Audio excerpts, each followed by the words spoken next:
Hello guys, welcome back to my channel, and once again this is Inday the vlogger, and you're now watching for another episode of my vlog.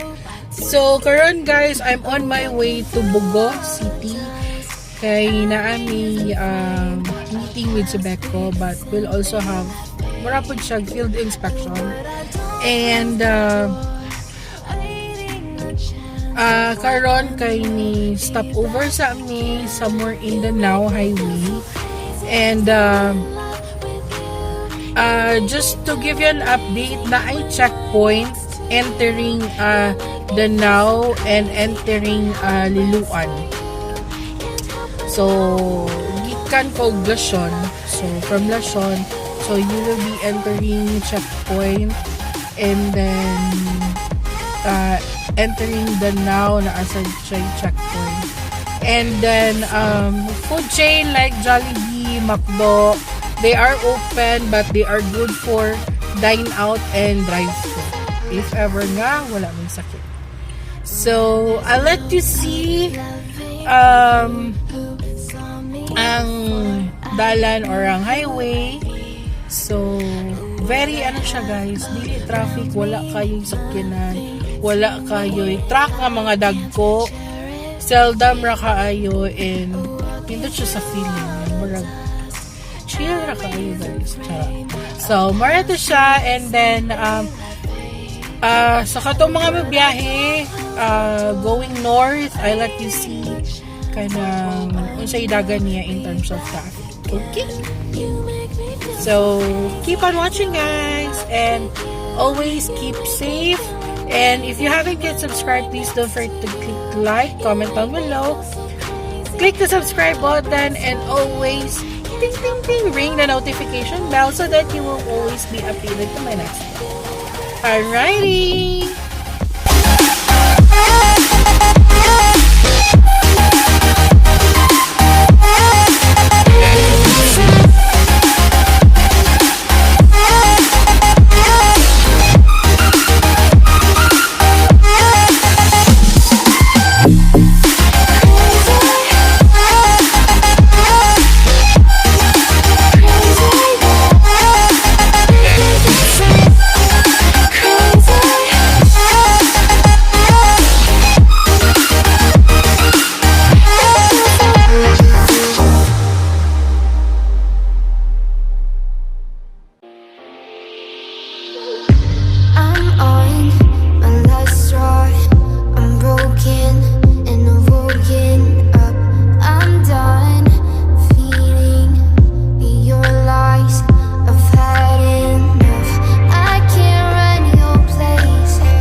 second day.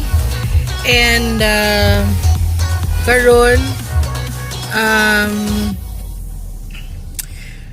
padung ko sa Danau for field work. And then still the same as yesterday. I will let you see as to how highway looks like na.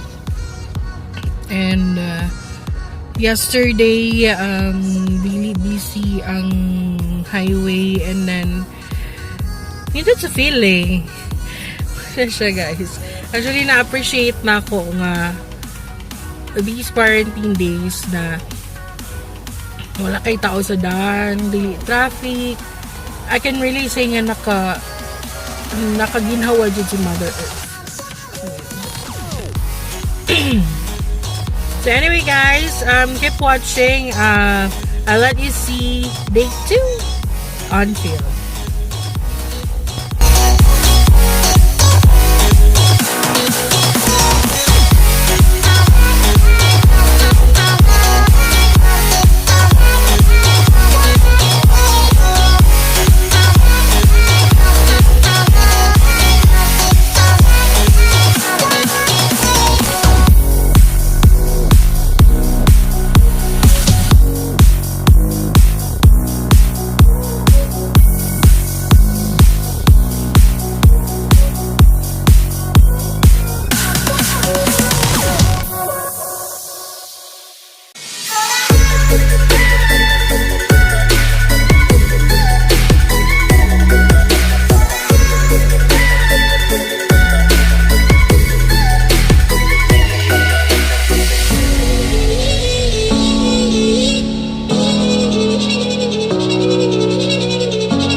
This is another day or continuation of my vlog in Barbecue Boss Talamban.